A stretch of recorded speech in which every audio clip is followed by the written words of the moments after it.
Hi guys, my name is Bella, and today I'm going to be talking about the cost of accessible intelligence. Alright, so what is the point? So the point of the argument that I wanted to make is that Google is definitely making us lazy. So I will be reacting to the argument that Google is making us lazy, and I 100% agree. I think that humans have always gone through all the ages, all the years, with one thing in common, in that we want to improve. We have a constant need to improve and to improve upon everything around us. And we've done a great job of it. However, someone might wonder if we've done too much improving and too much of a good job at it. And the internet is a perfect example of it. So while the internet is a wonderful place where we can find solutions to anything that we're looking for, like answers to an upcoming test, some summaries of a popular book that we're looking at, or simple unit conversions, and a lot more than that. And none of these things are necessarily bad, because they are very helpful in helping us with our studies and in helping us with our day-to-day life and things that we might have questions about. You might wonder if the convenience of having this convenience of information, just that accessible in the palm of our hands, is definitely giving us an overload stimulus. So, my argument. Google is definitely weakening our intelligence. In Carr's article, which is the one that I agreed with the most, he described intelligence not by the ability to find information in a timely manner, but by how well we can actually think and meditate on that information. So using this logic, Google is 100% making us dumber. Google, as well as a lot of other search engines, are stripping away our own ability to think and evaluate the information we're seeing in front of us. Think about it, we Google something, we look at an answer, we look at several answers, and we assume that it's true. And we just go ahead and take that as our own truth without evaluating it. And it's definitely doing this by distracting us with various stimuli that entertain and distract our brains, which is another thing that Carr talked about in his article, is that Google does a very good job of distracting us from things around us, and Google and the internet mainly serve as a distraction for us. So while it originally was well-intentioned so that we could find accessible information, the internet has quickly become a place that is just an overload of stimuli, and we just go on and we find a little bit of joy and pleasure in scrolling through our phone, scrolling through the internet, but that's pretty much all it's become now.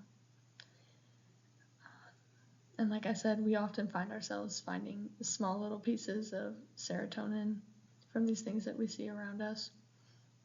And just simply using the internet as our source of joy is another example of how the internet is distracting us.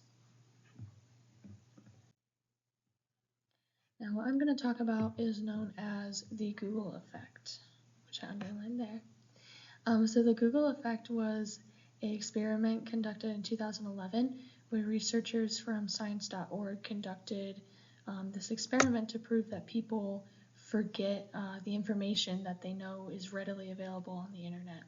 So if it's something that they know they can look up, like for me, if I know that I can look up simple unit conversions for my chemistry homework, I'm not going to memorize the conversions. But if I know that I'm not going to be able to look it up for a test, then I'm more likely to memorize it. And that's just a small example of what they looked at in this experiment. So the researchers made a list of trivial information and told university students that they would be able to access this useless trivia information on a computer file for a test, while they told others that they would not be able to access this and they would have to recall it from memory. And the ones who ended up being told that they could recall it from memory did much better than the ones who told that they could look onto a computer file for it. Because the students who did worse at the recall assumed they could simply look up the information, the researchers later concluded that this is what happens to us every day with Google. And I also added that the very ironic thing is that I found this study on Google. So while I am talking about how it can be a hindrance, it does help if you have good intentions and you're very purposeful about what you're trying to do on the app and you're not wasting your time scrolling through. Now, I had to add in a little bit of contrary to this one. So my naysayer for this might argue that the internet is very helpful and any information we might need is extremely accessible and in the palm of our hand with our phones. It's right in front of us with our laptops. And this is what Norvig, who argues the contrary, that the internet and Google is not making us dumb, is playing off of when he uses his response to this argument. And he definitely has a very valid point about how the internet and Google especially are very useful. It's very useful for finding random information that we might need. This is not responding to the original argument, however. It is clear that Carr and Norvig disagree on the definition of intelligence. So Carr argues that intelligence is the ability to look at a piece of information, evaluate it, and to think on it, and to meditate on it, while Norvig says that intelligence is just the ability to basically memorize and to be able to access multiple pieces of information at one time, which I would say is definitely not intelligence. I would say that that is more memorization and recall abilities. The internet is hindering our ability to think for ourselves, which is what I argue here. Looking up a random piece of information we're having a hard time finding is not the same as using the internet as our source of distraction and joy. So I do agree with Norvig that the internet is very useful to look up things that you will need. I know that I use it every day to look up things that I have questions about for tests that I don't know the answer to when I just need a quick answer. But I think we have to be very purposeful about how we spend our time and how we evaluate that information and make sure that it is true and we're not just going off of the first thing that we say and assuming that that is the best piece of information and that is the truest thing that we can find for that. Now, I wanted to add some ways that we can remedy this problem that we have with the internet and with cell phones and Google in general, and about believing what we see on the internet and allowing it to dumb our brains down by overloading us with stimuli and by overloading us with so much information that we really should be able to memorize on our own. So I had a few points that I wanted to highlight here. So one that I thought would be really good is that we need to identify why we feel the need to mindlessly scroll on our phones. I know that sometimes we'll just be studying or we'll need a little break from whatever we're doing and we start scrolling on our phones for 5 minutes and then it turns into 10 minutes, 20 minutes, half an hour, things like that. And what goes along with that is that we need to recognize what's prompting me to pick up my phone. So like I said, it might just be that we need a little break. It might just be that we're looking at a notification on our phone and we want to dig into it further. And it's just small things like that. We also need to track our phone use. I know, especially if you get your weekly phone use time and it says you've used your phone almost 10 hours that week, it really makes you look back and think, like, was I actually using all those 10 hours to do things that were helpful, or was I using that time to just aimlessly scroll on my phone? Another thing is that we can replace our free time that we have without being on our phone with a new hobby.